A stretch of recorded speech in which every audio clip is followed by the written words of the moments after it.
We may allow ourselves a brief period of rejoicing, but let us not forget for a moment the toils and efforts that lie ahead. Former British Prime Minister Winston Churchill uttered those words 70 years ago as he announced the end of World War II in Europe. Veterans, royalty, and political foes marked the occasion with a memorial service in London. CCTV's Jack Barton has insight.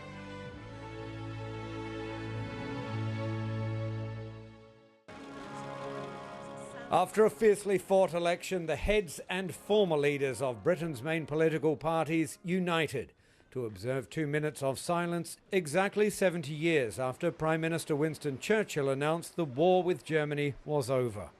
Prince Andrew was also in attendance. Surviving veterans of the war are relatively few, but many turned out at the memorial in central London, accompanied by a marching band. For onlookers, it was a time to reflect on the sacrifice of a generation.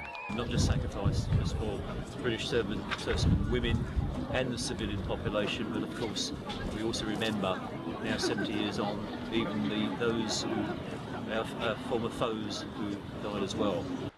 Servicemen and women from later conflicts also attended the event. About 2,000 veterans gathered in central London to mark the anniversary. They were joined by thousands of people from Britain as well as all around the world. Smaller events were held across the country, many of them in veterans clubs. Peter Kempton endured a perilous beach landing in France before serving in Belgium and the Netherlands.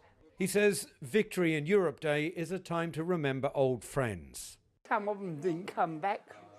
Some of them I knew weren't coming back.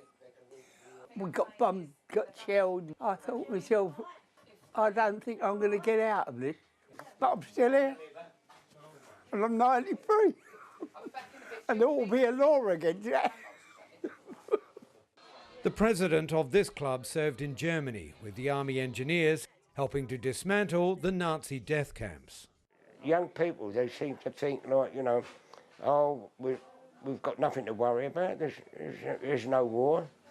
There's no, we're living our own life. We've got nothing to just carry on as normal. But them days, I mean, you couldn't do that.